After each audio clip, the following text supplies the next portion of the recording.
Hello everybody. Today I have with me a very energetic, dynamic and charismatic personality. Welcome Anil Balan. Anil is a well-known figure in the Kerala startup ecosystem, and today he is going to open up his journey as an IT professional and having ended up as an entrepreneur. Anil, welcome to Decoding the Indian Startup Stories. I am Surendra Kumar. Thank you very much, Surendra Kumar. It's indeed a pleasure to be in this podcast and speaking to you.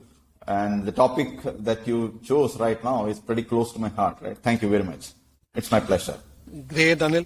Anil, as I said, you are very energetic, very dynamic, and you got a charisma.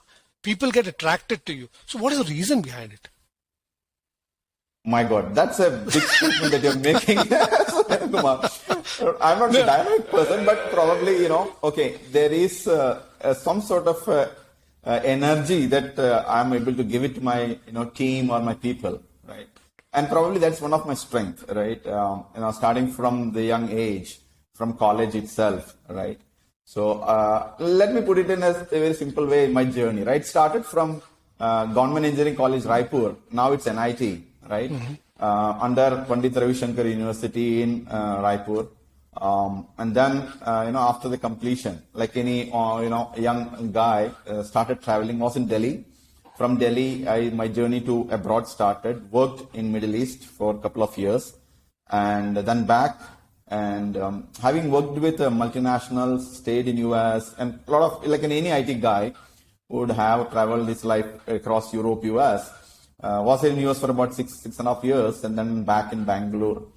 I worked with HCL Group, prior to that with Sonata and Tech Mahindra, right? And after Tech Mahindra is that, the small sort of, when you get a little older, you have a spirit of getting something doing yourself, right? And also at the same time, because, the parents were getting old and, you want to come back to your hometown.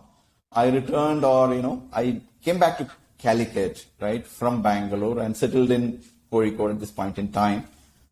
And all throughout this journey, right, one of the strengths that I had is my team, my people, right? And it's very, interesting that till now, my teams, whoever in the Silpero or in, Tech Mahindra, still we are connected to each other and we talk to each other and we share a lot of things. So probably, that's a little sort of a character that I have, and probably it's, giving good results for me. Yeah, thanks.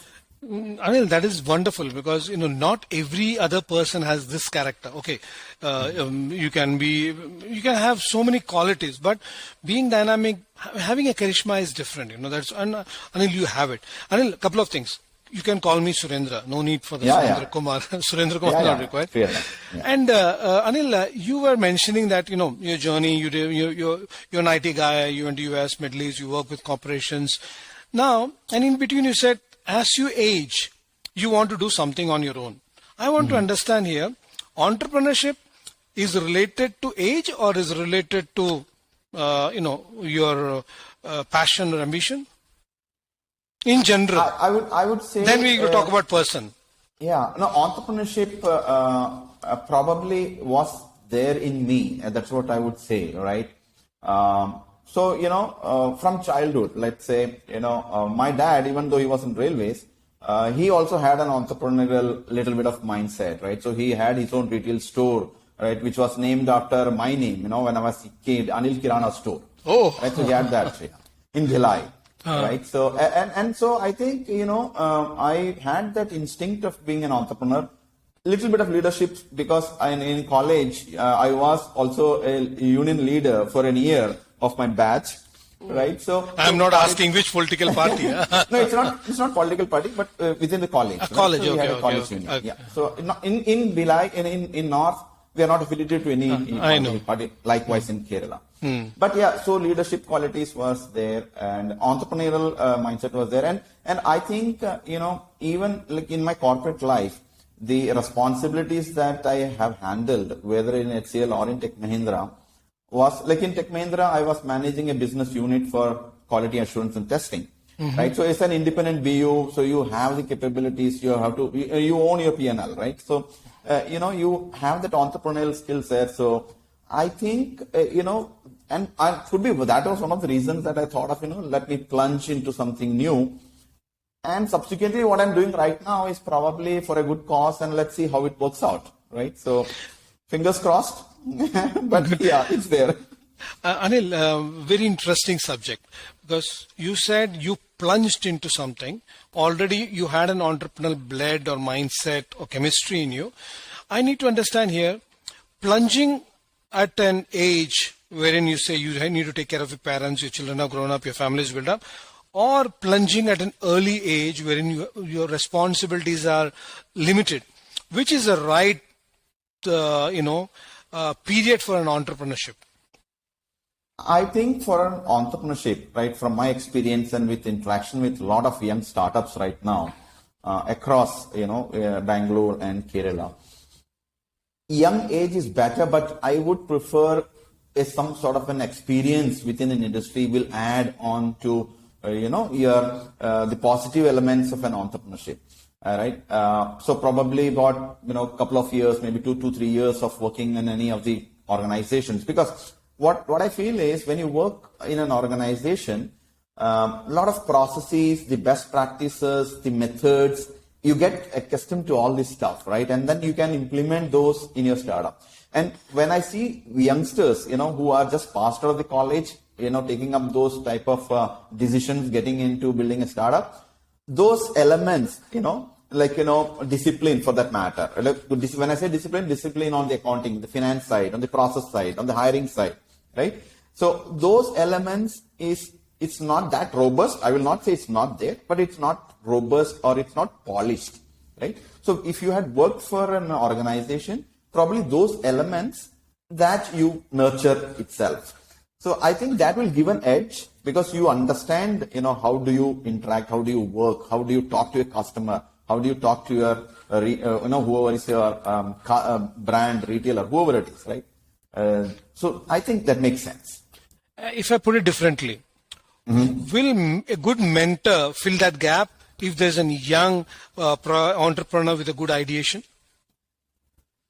See, the definition of mentor is very different, right? Today, if I look at it, so a mentor is a person who has to be like a coach, right? That's what I feel, right? But again, today in real life, if you look at the industry, there are very few people who can be really considered as a mentor coach, right? So right now, if you say mentorship is, giving some time for a startup, but I don't think that just makes a sense. Right? So if you get a real mentor who is able to, and for in my mind, a mentor is not just for the business.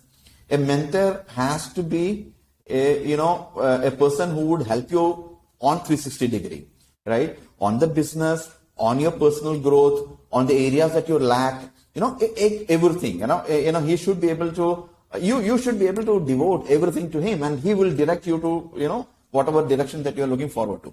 But in real life today, person of those stature are very different. So if you say mentors today, I'm a mentor, I come with this domain knowledge, I come with this expertise, and you tell me what help you need, I'll be able to give that. But that just is maybe a 20-30% in my view, right? So that's where I think, just a mentor, if it's a good mentor coach, probably, that gap can be filled. But I feel very rare of them are available right now. Right? Because of multiple reasons. So now I understand you also are a mentor to some startups? Yeah. Okay. So go ahead, please. So I'll tell you what. So when I came to Calicut, right? So if you look at like my journey, I studied in Raipur, left my friends in Raipur, then in Bangalore, then I was in Delhi, left my batchmates in Delhi, came back to Bangalore, built my friendship in Bangalore, but again left back Bangalore, landed in Calicut, right? So if you look at, what I see, which is not there with me, is among my peers who are in Calicut, they have entire schooling and ecosystem and everything, friends there. I have to build that, right? Being in, somebody who has been plugged from there and placed here, right? So when I came here into Calicut, even before I came in Calicut, I have been an evangelist of Calicut for IT, right? While I was in HCL Perot, I had been in touch with the people here in Calicut, like either Chamber of Commerce and management associations, because in our mind, from a Kerala ecosystem perspective, Calicut was the third IT destination, right? First, Trivandrum, done, phenomenal. Second, Kochi was very phenomenal, done. But then Calicut was something that we were scouting for. And what I'm talking about is early 2000, right? So I was engaged. So we had an initiative called City, Calicut IT Initiative, right? Back in 2000. Yeah. And it was from alumni of NIT, IIMK, and all of the stalwarts of that kind, chamber, it's a collaborative stuff. So, when I came back from Bangalore, I was here with an experience of more than 2.5 decades, about 22 years then, right? So I said, my expertise of being into a corporate world, running a large, business unit, it should not go in vain, right? Being in here. So I started interacting with a lot of startups here in Calicut. So CAFIT is an organization which is Calicut Forum for IT, right? So we have a lot of youngsters here. Then the CEO of Cyber Park, Mr. Ajit, was very close. So, I started interacting with him in Cyber Park. So, I've been part of the ecosystem, and that's where again, like you said, being a nature of my person, I have started, interacting with people right here. That's why I mentioned, in the beginning itself, when I talked about your dynamism, your charisma, you have made it clear in words, saying that you are from Raipur, then Delhi, then Bangalore, then came to Calicut, and you found out that the people in Calicut, they have got their own network of friends from school, but you had to build that network. And after coming to Calicut, and what I see today, the amount of work you've done for Calicut and Malabar for the IT and startups, it is phenomenal, commendable. So this is what I would like to hear. How could you do that? How beautiful it was. Yeah. So very recently, one of my mentor or advisor, he asked me, Anil, how do you get so much of time? So I said, sir, well, if you have passion, what because you are running a startup and you are engaged in a lot of things. So I said, I don't know, sir. It's in Hindi, or you say pagalpan. It's a madness, right? So probably it's some sort of a madness that you have. But been interacting with startup, sitting with them, helping with them, and again the focus has been we need to get Calicut as an IT destination. So in the late 2000, we did run a hackathon in Cyber Park, right? Where because Ajit was as a CEO, he was a person, but then his team was all project specific. He never had an IT team, so he came back and said, Anil, we need to do something for Calicut. So we conducted a hackathon where we ran it across all the startups in Kerala, shortlisted 30. We did a 72 hours hackathon, and of which we that was the first time when we got, a lot of 15 CEOs across Kerala and Bangalore to be a panel to, evaluate this hackathon. And we did a good event. And so, that entrepreneurship, helping hand towards a startup has been there. And I think that continued as we move further. And now you yourself are into a startup, and it's called as lookODU. Am I right? Am I pronouncing it right? Or how do you pronounce it? So, lookODU is what we call it. lookODU. And it's basically look around you, right? In a simple way. Look around you. Okay. So, if you look at now, everything is local. Localization is the key, right? And hyperlocal has been the trend. And I think,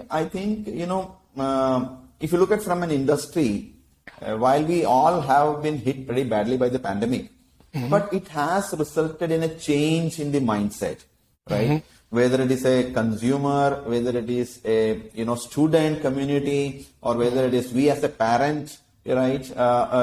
Everybody, it has changed the mindset of everybody, right? So people were not adopting to be at home. Where, they would love to get an office. Now things have changed, right? The buying pattern has changed. The education system has changed. The healthcare system has changed. You think about any industry. This has made a change to it, right? So you would say thanks to COVID? Yeah, yes and no. While it has been a lot of hard feelings for us, where we lost a lot of our nears and dears. Yeah. But at the same time, what I'm saying is, certain changes which it has resulted is for a long, certain is for a short-term changes. And that's what we are seeing today, right? Across industry, right? And I think one of the good thing about our IT industry, when I speak about it, is to certain extent, our industry got benefited during this COVID, because we were not impacted to the magnitude, to the extent magnitude that other industries have gone through, right? So if we were all back to home, working from home, right? It's only no impact on the work, no impact on the business, touchable. So things were different, and things were working better. And that's where, the concept of lookODU, right? It came into our mind, where lookODU is basically a consumer-centric product. And in a simple language, what it is, it's basically a wallet of benefits, right? Wallet of benefits. Oh. Yeah, wallet of benefits for consumer. Like, you would carry a wallet, and wallet would have a lot of your, money and goodies and stuff and so on. So it's like a wallet of benefits and consumer-centric. And we are focused on consumer to give all the privileges, conveniences, and savings to the consumer in a hassle-free, better shopping experience. Can you elaborate? How does it work? Very simple, right? When we started thinking about consumer, right? Couple of things, if you look at now, the trend is for e-commerce, right? So everybody is trying to get onto the e-commerce journey. What we are trying to do is a little different, right? We are probably, if you will, we are doing a reverse of e-commerce. What we are trying to get is the small and medium retailers, the store owners. Again, there is a classification of store owners who are tech savvy or available in social media. We are trying to get the consumers to the storefront, driving people to the storefront, right? Where the e-commerce is trying to do the other way around, right? So you stay at home, you get the products and deliveries back at home. We are doing the other way around, right? So that's one differentiator. Second is, from a consumer perspective, right? As a shopper, you get a lot of benefits of when you do online purchasing, right? You could be discounts which are very randomized, right? Offers which are very different kind, rewards of different kind. But in the offline, on the storefront, this particular segment, except for the premium ones, none of them are able to give those type of, engagement tools to the consumer, right? Which can bring the stickiness, right? So let's say you have a store near to your accommodation place. I don't think they have anything to bring you back again and again, right? So they open the store, wait for the walk-ins. There is no other mechanisms or prediction to say that, I would do so much of sales today. No way, right? So the way to attract consumers could be the old traditional mechanisms, right? But traditional mechanisms, when I say, is probably advertising, hoardings, which is very expensive. A small store guy cannot afford to. The simplest one is probably putting the old traditional method of putting pamphlets in near the neighborhood community to attract the people. Other than that, there is no mechanism. So we thought, that's a place that we need to work on the small and medium premium stores. How can we drive walk-ins? So this platform allows that, right? So the retail stores can put all the engagement tools into it, all the rewards, the offers, the goodies. They can be present in the lookODU. And for consumers, depending upon their behavior, depending upon their buying pattern, depending upon multiple facets, they get different offers, rewards, and benefits, right? So benefits, when I say, it has got both tangible and non-tangible, right? So one is an emotional element. So we did a beautiful statistical analysis, because we are incubated in IIMKLive and live. And when we did an statistical analysis, we did a survey, and we realized that people want discounts and offers because that's interesting. Correct. Again, the problem was, while they want this, but again, they have an hesitant ego when they go to the store to ask for it, right? So, again, very beautiful statistics. About 71% of the people do not like to ask for the offers, the frees or the anything which is available in the store, right? So probably it's, it's little bit on that ego, why should I ask? No, here also there is something funny. I fully agree that people, when they walk into a store, as you rightly said, they are very shy to ask for a discount or something. But the same people, when they go to the unorganized segment, I'm sorry to say that, where the stuff is lesser price than their people negotiate, and that is the sorry part of it. I agree with you, and I completely watch with you. But again, if you look at the statistics, when we looked at 72% were hesitant, but of the remaining, 28%, the community or the gender, which is female people, of about 60% over the people who would go and ask for it. So, change in buying style, right? So in our case, what you do is you don't have to ask for it. So you go to a lookODU preferred store, you do your shopping or you eat from there, and you come up to the checkout counter, you do handshake with your lookODU, whatever, mechanisms you have in lookODU, whether it's QR code or anything, with the store. So you would have a store front QR code or an app. You handshake it, auto applied, no questions asked, you get a savings, you get a ODU coins as a reward, and you walk off. So hassle-free checkout with all the savings that you get it. Including the payment portion. Yeah, so you can do a payment through lookODU by any of the online mechanisms that you would prefer, right? So we don't have any restrictions on that. So that's a saving part. Now, I'll tell you another shopping experience of an individual. So, you go to a restaurant, and, if you're in a restaurant, you have to wait for some time, right? So there are certain consumers who are who are not happy with this discount, right? But, waiting is a pain for me, right? It irritates me. So, if you are a lookODU privileged consumer, you might not have to wait there. You get a table already booked for it. So, privileges those type of a thing, or convenience of those type. And that's what I call its non-tangible benefits. You don't get a real money out of it, but it elevates you in terms of your experience, right? So that's also available in lookODU. So again, lookODU, the idea is it revolves around the consumer, give all the benefits to the consumer to have a very different shopping experience. And that's what we are trying to do it.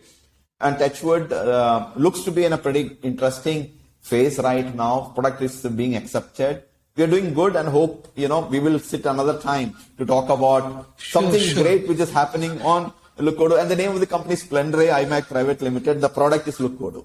I want to ask this because Splendre is the name of the company and product is lookODU.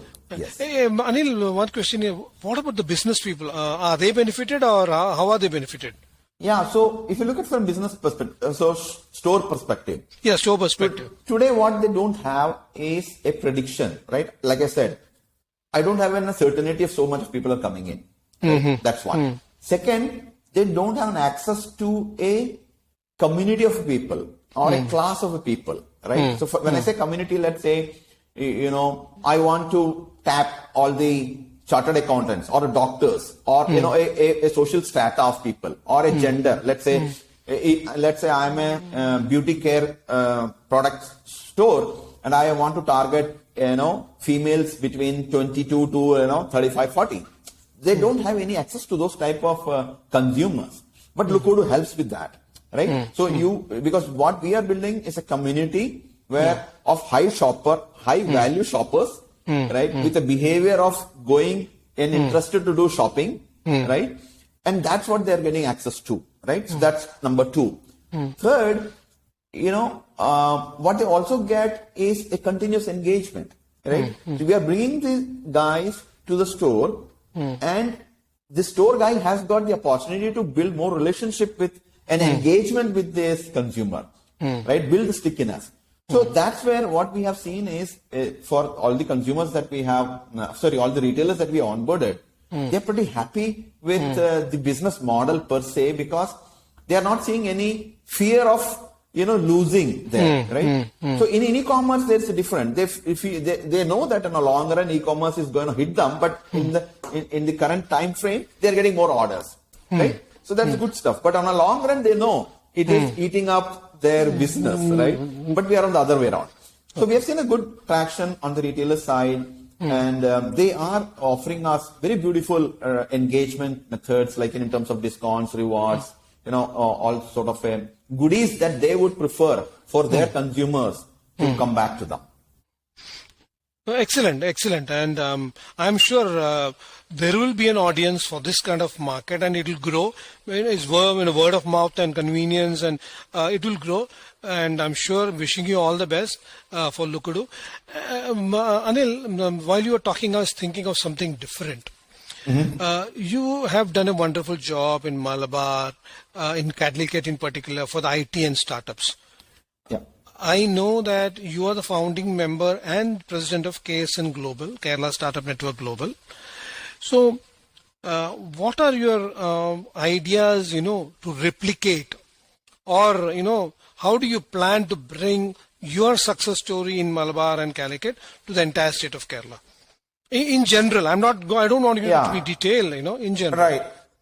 I will say that's again a great opportunity that I got to, contribute back to the society. And that's what I will tell, So whatever I could do to, I'm not saying that I've done very good stuff, but, as an individual, the contribution that I could give it to the ecosystem here, if we can, as a team, give it back to Kerala as a state. Because if you look at it, Kerala Startup Mission, right, under the leadership of Dr. Saji Gopinath, has done a tremendous job in creating the startup ecosystem in Kerala. And there is no questions about it, right? So keeping with that, keeping in mind and to continue with the momentum of that, right, there is a lot of young entrepreneurs who would need lot of different kind of, I will not say benefits, but different kinds of offerings, right, in terms of handholding, in terms of nurturing, in terms of, giving them the right directions. And I thought, and KSN Global is poised to do that, right, to build this ecosystem, pan-Kerala, help all the young entrepreneurs, and also working with entire ecosystem, like it could be, government institutions, like likewise of Kerala, KSM, TAI, CII, all the associations and stuff. But, if we can do something, contribute some, and also be part of building this ecosystem in Kerala, right, I think that would be a great achievement. And probably that is one of the key drivers where, I picked up, and I'm really thankful that the entire team had confidence on me and gave me an opportunity to, lead it for maybe, 2-year period at this point in time. Anil, we will be having a separate session on KSN because, that's why I said, it's going to be a big subject and we need to know, the people need to know what KSN Global is going to do to help the startup ecosystem in Kerala. So Anil, it was a great pleasure to have you on my show, the dynamic, charismatic leader, and wish you all the best in Splendre lookODU, and definitely looking forward to, take KSN Global to big heights. Thank you very much, Surinder. It was a pleasure. And I think it was more of a conversation that we had. Heart-to-heart conversation is what you say, right? And that's it. And really appreciate that. And I'm sure that we will talk more about the KSN and the ecosystem that we are jointly trying to build it, right? Thank you very much. Yeah, rightly, jointly, because I am also a part of KSN Global. Thank you. Thank you very much. Thanks a lot.